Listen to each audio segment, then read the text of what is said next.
Now, out of all the cancers that someone can get, pancreatic cancer is definitely one you want to avoid and you want to prevent. So it's really important to understand some information about the pancreas, because pancreatic cancer is aggressive.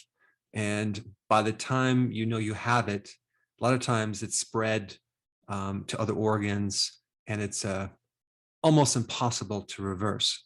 So first, let's go through the signs and symptoms, and then we'll talk about what the pancreas does and some other things that can help you avoid cancer of the pancreas. Now, the number one or top symptoms are very, very vague and non-specific to the pancreas. So you wouldn't normally associate those symptoms with the pancreas at all, because they're number one, weight loss, number two, loss of appetite. Now, a lot of you watching have done the ketogenic diet and you've lost weight and you lost your appetite. That's completely different. We're talking about a person who's doing nothing to their diet, no changes, and all of a sudden, out of the blue, they start losing weight and they just lose their appetite. That's when you need to be aware of, something's not right. Other symptoms would be general fatigue, upper abdominal pain that radiates to your back, usually on the left side up here. Also, it could be around the back part, which is opposite to the pancreas, which is kind of like right in the middle of the lower chest area, slightly to the left. That's where the pancreas is. It's right underneath the stomach. So you can have pain there as well. Your pain also increases when you eat food. Okay, we'll talk about why that is.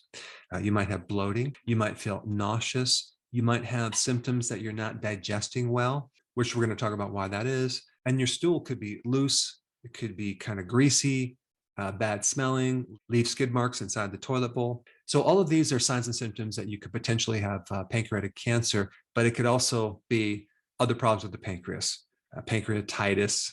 It could be something else called an exocrine insufficiency, where a certain part of the pancreas that makes enzymes is not producing enzymes. We'll talk about that.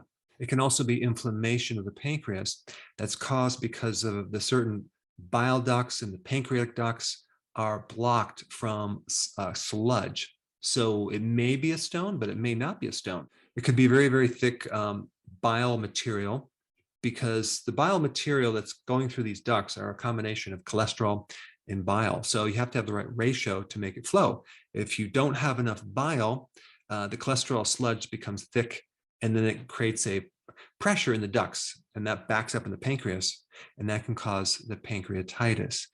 What happens when you obstruct the flow of the pancreas, of things coming out like the digestive juices, some of these enzymes can actually start to digest the pancreas itself. So your body is digesting itself, and that's creating the inflammation. Other causes of pancreatitis would be alcohol, that's a big one, or diabetes. Now, let me just kind of explain what the pancreas does so you can kind of wrap your wits around this. And I'm going to try to do it in a really simple way. The pancreas is interesting because you have two different types of glands that exist in an organ. So we have this pancreatic organ that's composed of two different types of glands. So you have the endocrine part, that's the hormone part. So the pancreas makes hormones. And then the other part is another type of gland called the exocrine part.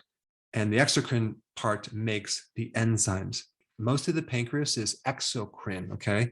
Like 97% of it. So it produces a lot of enzymes. Like per day, it might produce like 8 ounces of enzymes to help you digest food. We're talking about enzymes to help break down carbohydrates, fats, with the help of bile, of course, and proteins, okay? And so every time you eat, the pancreas has to predict what you're eating and get ready and make these enzymes and then release them at the right time as the food comes from the stomach into the small intestine. So the purpose of the enzymes is to allow you to extract nutrients and fuel from the food that you eat. Now, the exocrine part of the pancreas also releases other things too, one being something called bicarbonate. Now, you probably know of baking soda, that's sodium bicarbonate. Well, this is similar. It's just a bicarbonate that helps neutralize the acids coming down from the stomach, because normally the small intestine should be slightly alkaline and the stomach should be very, very majorly acid. So we don't want that strong acid to put a hole in the small intestine as it's coming through. So your pancreas helps out and it adjusts the acid to make it the right pH. And a lot of these enzymes are activated when there's a certain pH, whether it's alkaline or acid. So if there's some problem with your digestive system and the pH isn't right, these enzymes won't even get activated because the pH is what activates them. So the bicarbonates are very, very important. So what you have to understand is the stomach is extremely, extremely acid, okay? And the small intestine is just slightly alkaline. So it's just, if you look at the relationship between the two, it's pretty dramatic. And this is why when you take baking soda or an antacid, or you alkalize the stomach because you're drinking all this alkaline water, you have to realize that you're diluting the stomach, which is normally supposed to be very, very acidic. So it can create major problems because at the very start of your digestion, you need that strong acid.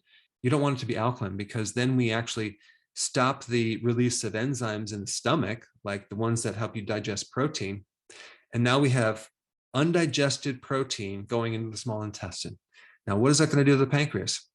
It has to work like crazy to release more and more enzymes to try to make up the damage and do the work that the stomach was supposed to do. So it's really important to keep the stomach really, really acid and then allow the pancreas to release the enzymes it needs to, as well as the bicarbonates at the right time. So bicarbonates are alkaline. Okay, so that's what they are. Now, we also have another part of the pancreas called the endocrine part, and that's where all the hormones are made. And they're made in these cells, okay?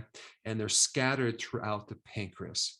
And we have certain cells that make insulin, which is about 70% of all those endocrine glands. 70% is insulin, okay? And then we have other cells that make another hormone called glucagon, and that kind of does the opposite of insulin. So if we look at insulin and we look at glucagon, so insulin has everything to do with storing glucose, okay, and also reducing blood sugars. So it takes glucose out of the cell, and it also puts it into storage as stored sugar in your liver and your muscles called glycogen. And then when you have too much glucose, it'll then convert the glucose into fat cells, okay? And also it converts it into cholesterol, and the fat is triglycerides, okay? So insulin is a storage hormone. Then we have glucagon. Glucagon does the opposite. It actually releases that stored glucose. And once you do that, it releases the fat for energy. So insulin is triggered when you eat, and mainly carbohydrates, but also somewhat protein. But believe it or not, it's not triggered by fat or fiber. Then we have glucagon that's triggered when you don't eat. So when you're fasting, it's also triggered when you're not eating sugar and you're eating protein. So a certain amount of protein will be triggered by glucagon. So we have an interesting thing with protein because both insulin and glucagon is triggered by protein. So you have both of these hormones, whereas glucose only triggers insulin. Now, some other things that will release glucagon would be, I already mentioned protein. Exercise is one. I already mentioned fasting. And so glucagon is all about extracting energy from stored glucose or stored energy as fat. And then we have some additional cells called somatostatin, and that has everything to do with satisfying your hunger. And so if you're hungry, you're going to stop eating. So it's kind of an inhibitory hormone. It kind of stops certain things from happening. And then we have two additional hormones, okay? We have somatostatin and another one called pancreatic polypeptide. Now, don't get caught up with the names. Just realize that these two hormones help to inhibit the other two hormones. They're kind of like the brake pads. And so they're going to increase you're feeling satisfied after you eat, so then you stop eating. And they're also going to help you decrease the enzyme action. So they kind of complete the digestion as far as the pancreas goes. Because at some point after the pancreas has done its job, we have to have something to stop these chemical reactions from occurring. So they inhibit things. So they make you satisfied. They help you get rid of your hunger. They basically suppress the gastrointestinal process, okay? They kind of suppress the actions. So basically you have a couple hormones involved when you're eating, and then you stop eating, and then also some other hormones to help complete that digestion and inhibit things that happen in that area of your body. Some real interesting things that you should know about. Number one, when you constantly increase insulin because you're eating frequently or you're doing a lot of carbs, and you develop insulin resistance, and then eventually you develop prediabetes, and then eventually you develop diabetes. Okay. Diabetics start to have a atrophied pancreas. So if you're diabetic, the pancreas starts to get smaller. Okay. And some other things happen too. You start to get destruction of both gland parts of the pancreas. So diabetes really is just a dysfunction of the glands in your pancreas. So for example, diabetes type 1 is the destruction of the cells that produce insulin. And even type 2 is a major dysfunction of the cells that make insulin, but also, and this is what a lot of people don't realize, that insulin does greatly affect the enzyme production of the pancreas. Okay, so the exocrine part of the pancreas is significantly affected. This is why diabetics over time have a lot of digestive problems. They cannot extract the fat soluble vitamins that well from the food they eat. So they become deficient in vitamin A, which they need for the eyes, vitamin E for the heart, vitamin K, vitamin D. And so all of these vitamins are going to be on the low side because the enzymes are not released that well. And so diabetics get bloating. They have a lot of oxidation and free radical damage going on because of the glucose that is uncontrolled. They have a lot of inflammation in the pancreas, okay? And that can lead to cancer, as well as fibrosis. So you can see that when you have diabetes, it doesn't just affect the endocrine part of the gland, it affects the entire gland, which includes digestion and the enzymes that are released. And if we take a look at cancer, cancer occurs because there's damage to the mitochondria. And this damage can occur from chronic inflammation. And again, insulin could be responsible for that. Diabetics have a much higher risk of getting pancreatic cancer than other types of conditions.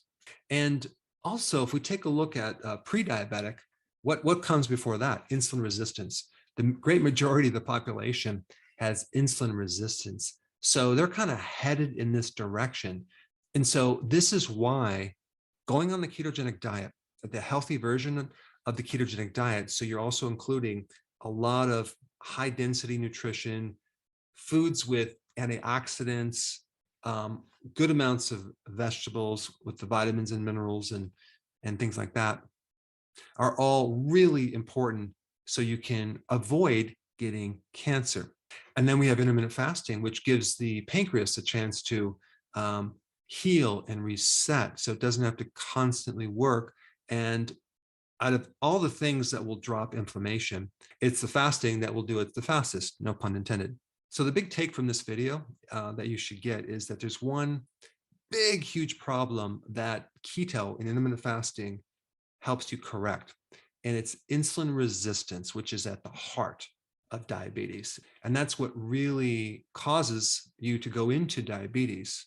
It's kind of like the first condition that occurs before prediabetes and then diabetes. So out of all the actions that you could do to avoid pancreatic cancer, and of course, I'm assuming you don't smoke or drink a lot, or you're not being exposed to chemicals, things like that, is the healthy version of the ketogenic diet with intermittent fasting. So I hope you have more information on the pancreas, but I really want you to watch this video on the relationship between inflammation and cancer. Check it out. I put it right here.